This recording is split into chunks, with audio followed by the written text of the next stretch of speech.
Hello, and welcome to this Ox Sports Unleashed podcast review of Oxfordshire's football over the weekend of the 8th and 9th of November. I'm Colin Ryde. Now, I'm Billy No Mates this week because my regular guest, Patrick Lock, is off on a long weekend in Spain. But I'm told that such is his passion for football that he's going to be watching Valencia versus Real Betis.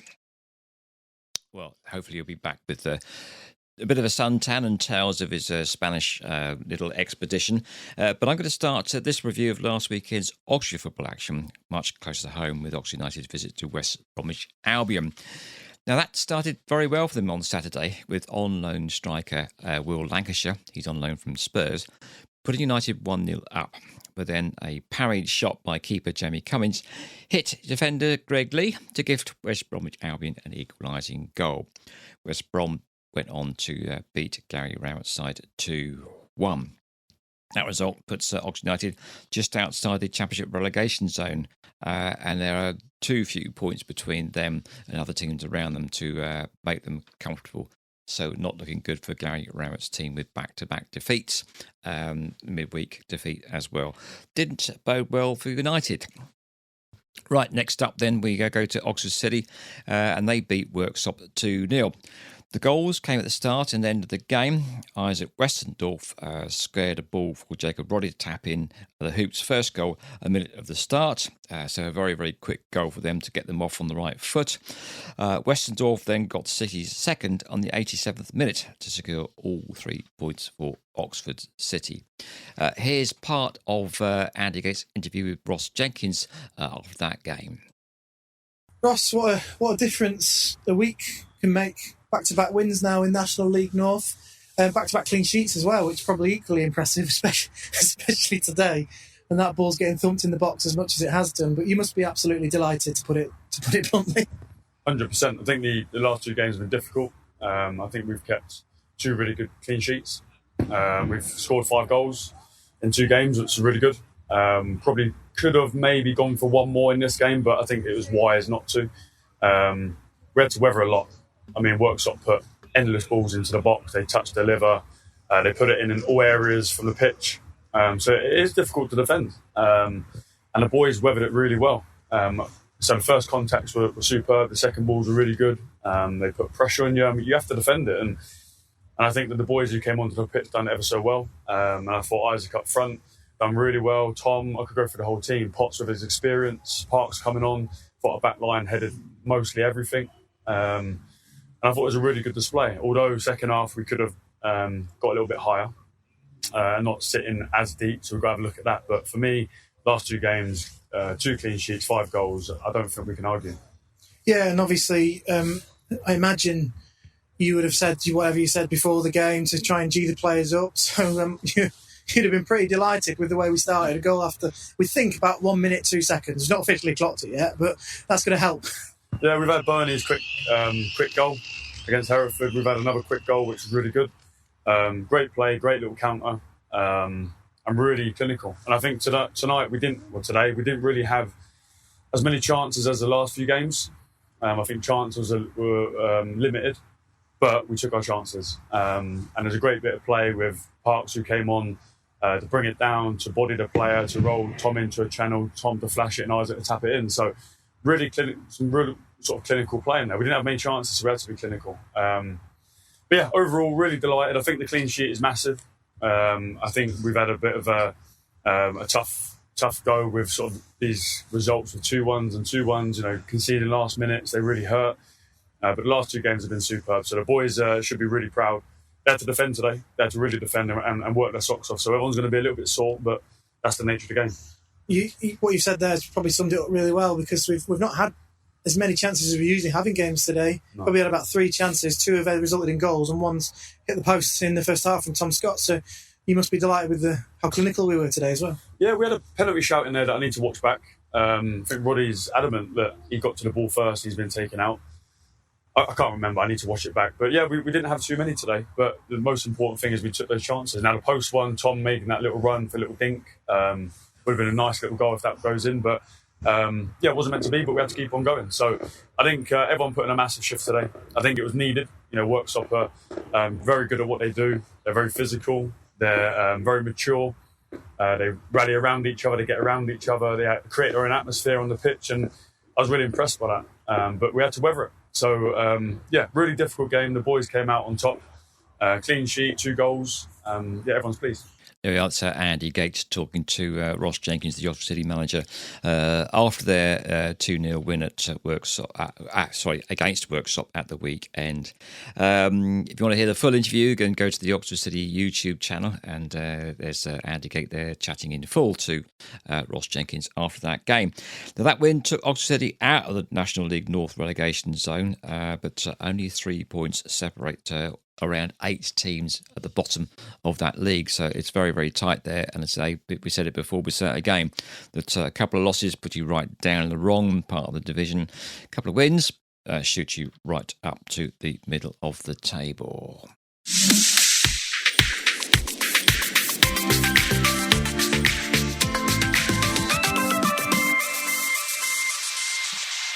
Right then, next up, Banbury United, and their results took a bit of a dip after the Puritans were knocked out of the FA Cup. And on a poor game, saw Kelvin Langmead's side slide further down the Southern League Premier Central table. A dip in performance that drew this comment from Kelvin Langmead in a post-match interview a couple of weeks back, chatting to Dave England. And this is what he had to say.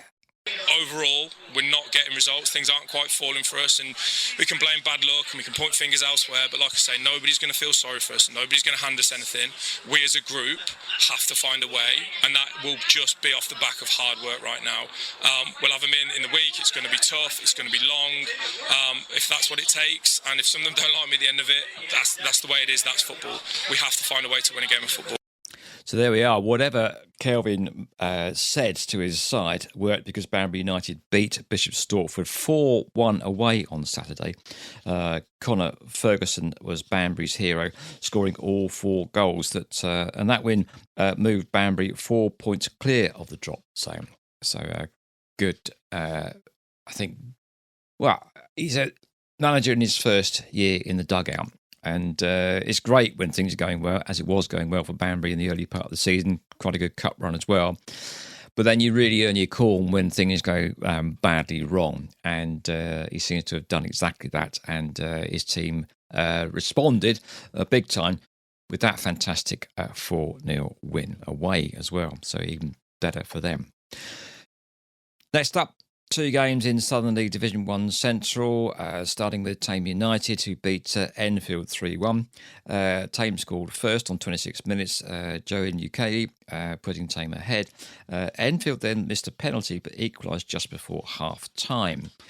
Thame then got the winner in what used to be called Fergie time, when Alex Ferguson managed Man United, as Thame scored 2 goals in 6 minutes of extra time. Finn Murray getting Thame second, and Curtis Brown getting their third. And that result saw Thame up to 11th in the table, a win that gives them 22 points.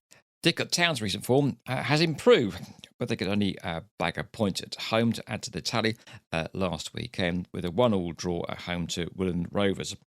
Here's part of Daz King's chat with the Rowleyman's manager Jamie Heapy after that game. And as you'll hear next, while Jamie was pleased with his defence, he felt his team needed to be a little bit more clinical in front of goal. Jamie, frustrating one? Yeah. I thought we played well. Dominated the game, probably the best we've played for a number of weeks, to be honest. But to only get a point for our efforts wasn't what we wanted, but I can't fault the players, mate. They were good again. Just got to be a bit more clinical top end. So we're creating the chances. Yeah, which is good. We spoke about that before, didn't we? Yeah. We are creating chances. We just got to be ruthless and put them away. But no, I can't. We said it now. You can't really complain too much. The performance-wise was really good. So, obviously we're frustrated and disappointed in winning, but pleased with the performance. It would have been nice to win, obviously at home and on the back of the defeat on Tuesday, but no, we've got to go again, haven't we? Game Monday, which isn't ideal, and then Saturday here, and it Melville. So yeah, we dust ourselves down, mate, go again, and then obviously Jim's back and might be able to get a couple of others in, I don't know. But yeah, they're knackered in there, they're frustrated, you know. But we go. Well, like you say, we're playing well enough, aren't we? Yeah, performances have been really good, especially the last 2 months, I think. Yeah. When we've been winning games and whatever, and we've just drawn a couple recently, and we've drawn enough ones again today. But and for the want of trying, so I thought we were good today. I thought we deserved probably 3 points, but. So defence, we're better than had a save to make. No, we said in there, yeah, had a save to make. We defended properly all game as a team, really. But the back four and Leigh have been brilliant, and Finn at Falmouth, obviously. But defensively, we look sound at the moment. It's just frustrating to the penalties. Probably Keane probably should stay on his feet or not get enticed by a little tackle, but. He's frustrated, obviously, and let's just give them an opportunity to get the equaliser. So, but I can't, like I said, the boys give me everything every week, and I thought they deserve 3 points today. But you don't get what you want, do you, sometimes? So, no, we pick ourselves up and we go again and keep going. Then we try and get a win and train well, play well Monday, train well again Thursday, and then prepare for Mousehole, and then. Following games come in. Yeah, but it's a tough league, isn't it? It's a tough league. If you're not at it, you know, we said it before, you get beaten. Yeah, so again, Jamie Heapy there, chatting to Daz King after that game. And tough league, they are tough leagues, I think, because you forget these are part-time players, and if you're not on your game because if you have a bad week at work or whatever, then you can get turned over by teams wherever your league position happens to be. So thanks to Dave King and Jamie Heapy for that interview. Go to YouTube to look up the full interview if you want to there. But again, thanks to Didcot Town for always coming out and giving us good content. Right, you're listening to an Oxsports Unleashed podcast review of last weekend's football action in Oxfordshire with Colin Ryde.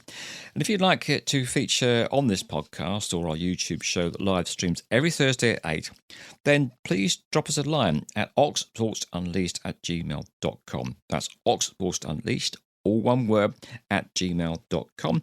And we would love to hear from you. This is all about grassroots football, this podcast review.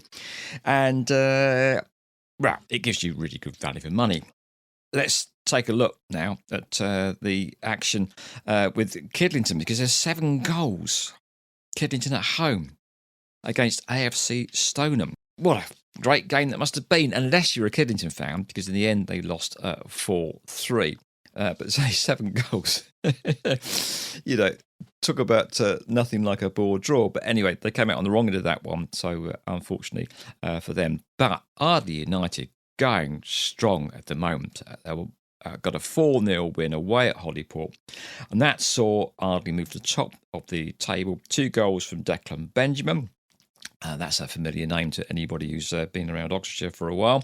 And 1 apiece from David Invery and Lewis Gabiadone gave Ardley top spot in the combined Counties Premier League North. So fantastic for them, and well done to Ardley.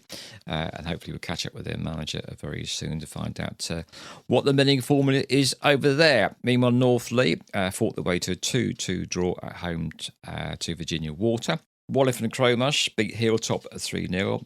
Meanwhile, Milton United got the local bragging rights by beating Aberdeen United 3-0 on Aberdeen's home turf, which must have hurt a little bit for them. Meanwhile, Step 6 action and Witney Town. Good form continues as last weekend in the Owlsport League Division 1.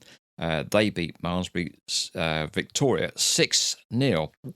That result saw Wantage up to 4th place. In contrast, Thame Reserves lost a game 4-1 away to Redditch, and they remain bottom of that league with just 4 points.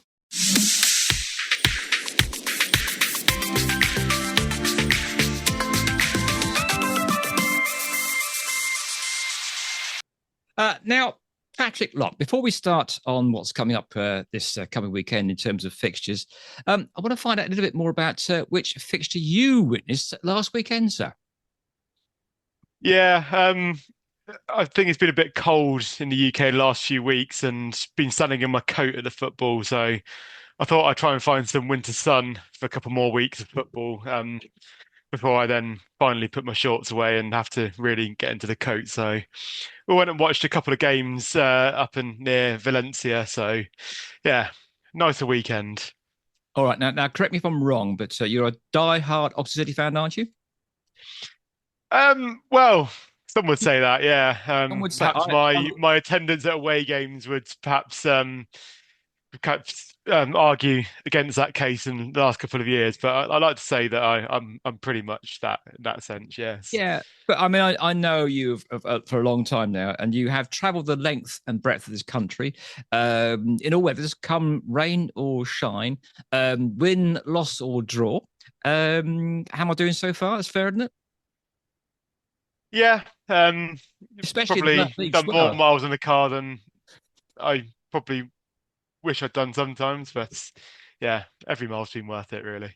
Okay, so can you explain why? Well, okay, first of all, I mean, it's fair to say that you've probably witnessed more losses than wins this season so far down at Oxford City, haven't you? Yeah, I think that goes without saying, really, looking at City's record, but yeah. Okay, so can you explain why, as soon as your back's turned and you disappear to Spain, the Hoops win?